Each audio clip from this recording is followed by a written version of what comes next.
जय हिंद फ्रेंड्स, कैसे हैं आप लोग? मस्त होंगे। आज की क्लास में हम समझेंगे क्लिफ कोस्ट क्या होता है, इसका निर्माण कैसे होता है। इसको हिंदी में कहते हैं भृगु। इसको हिंदी में कहते हैं बालक भृगु तट। भृगु तट के नाम से जाना जाता है। कहीं कहीं पर खड़ी चट्टान भी लिखा रहता है, तो यही होती है क्लिफ कोस्ट। ठीक है, यही होता है क्लिफ कोस्ट। अब समझते हैं कि आखिर पहले मैं आपको इमेज में शो कर रहा हूँ, जिससे कि आप लोग देख लीजिए कि ये किस प्रकार से बनती है, मतलब कि किस प्रकार से बनी होती है। एक बार ध्यान से देखिए कि किस प्रकार से बनी होती है। कुछ आपको खड़ी ढाल देखने को मिल रही होगी कि खड़ी ढाल कैसे है। खड़ी ढाल का मतलब कितनी बड़ी ढाल दिखाई पड़ रही है, एकदम खड़ी ढाल आपको देखने को मिल रही होगी। तो वही होती है आपकी क्लिफ, मतलब खड़ी चट्टान। ठीक है ना, जिसको भृगु तट भी कहा जाता है। खड़ी तट भी कहते हैं या चट्टानी तट भी कहते हैं इसको। ठीक है, अब देखिए, देख लिए होंगे आप इमेज में। अब हम देखते हैं कि इसको समझते कैसे हैं। हम लोग यहाँ पर अपनी दृष्टि से, अपने फिगर से समझते हैं। देखिए, आपको दिखा होगा कि यहाँ पर सागर है। क्या है बालक? यहाँ पर आपको सागर देखने को मिला होगा, जिसको कहते हैं आप सागर। यहाँ पर आपको सागर देखने को मिला होगा एक साइड में, और एक साइड में इस प्रकार से कुछ खड़ी ढाल टाइप की कोई पर्वती, मतलब चट्टान दिखी होगी। तो ये जो आपको दिखी है, इसी को कहते हैं क्लिफ कोस्ट। ये कहाँ पर आपको देखने को मिलेगी? समुंदर के किनारे, मतलब कि सागरों के किनारे ही ये चीज़ बनती है। ये आकृति वाली पर्वत बनती है, या कह सकते हैं कि पहाड़ी ये वाली आकृति वाली बनती है। समझ में आ गया होगा? यही होती है आपकी क्लिफ। अब यहाँ पर क्या होता है बालक, कभी कभी यहाँ पर हमको देखने को मिलता है कि क्वेश्चन पूछा जाता है। कभी कभी काफ़ी बच्चे डाउट में आ रहे होंगे कि सर यहाँ पर हमारी जो हमारी गुफाएं होती हैं वो कैसे बनती हैं यहाँ पर। ठीक है, तो समुद्री गुफाओं के लिए भी ये जानी जाती है। याद रखेंगे आप, समुद्री गुफाओं के लिए भी जानी जाती है। देखिए, समुद्री गुफाएं कैसे बनती हैं, इसकी अगर मैं बात करूं, इस क्लिफ कोस्ट में, भृगु तट में समुद्री गुफाओं का निर्माण किस रूप में होता है या किस प्रकार से होता है। देखिए, क्या होता है बालक, यहाँ से सागर का जो पानी होता है, सागर की लहरें क्या करती हैं, इस तट के ऊपर मतलब झटका मारती हैं। कह सकते हैं कि इस तट के ऊपर आक्रमण करती हैं, अटैक करती हैं इस तट के ऊपर। जब ये अटैक करेंगी तो यहाँ पर क्या होती हैं, अपर्दन की क्रिया होना शुरू हो जाती है। अपर्दन होता है, अपक्षय होता है, अपर्दन, घिसाव होना शुरू हो जाता है, जिससे कि धीरे धीरे घिसते ये धीरे धीरे पानी क्या होने लगता है, इसके अंदर भरना शुरू हो जाता है। क्या हो जाता है? भरना शुरू हो जाता है। कुछ इस प्रकार से धीरे धीरे क्या करता है, पानी इसी के अंदर आना शुरू हो जाता है। तोड़ करके सागर की लहरें इसके ऊपर तोड़ करके, अपरदित करके क्या होना शुरू हो जाती हैं, इसके अंदर प्रवेश हो जाती हैं, प्रवेश करना शुरू कर देती हैं, जिससे कि कुछ इस प्रकार की ये बना लेता है। समझ गए? कुछ इस प्रकार का बना लेता है, जिसको क्या कहते हैं, समुद्री गुफा। इसी प्रकार से बनती है ये आपकी समुद्री गुफाएं। क्या कह दिए आप? समुद्री गुफाएं या गुफा। कैसे निर्माण हुआ? सागरों के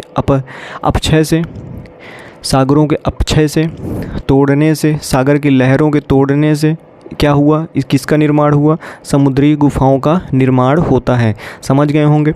अब देखिए, यहाँ पर एक चीज़ और बनती है। यहाँ पर इसको जो है, ये जो लटक रहा है, इसको हम कभी कभी एग्ज़ाम में पूछ लेता है कि हैंगिंग क्लिफ किसको कहते हैं। हैंगिंग क्लिफ, ठीक है, हैंगिंग क्लिफ, लटकती हुई चट्टान, जिसको कहते हैं आप लटकती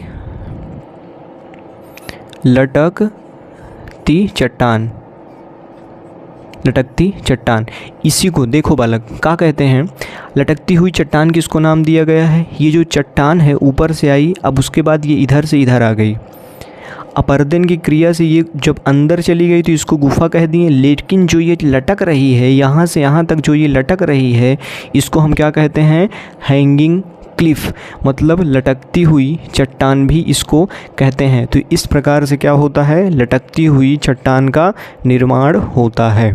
समझ में आ गया होगा लटकती हुई चट्टान का कैसे निर्माण होता है और समुद्री गुफा का निर्माण कैसे होता है। इतनी बात समझ में आ गई।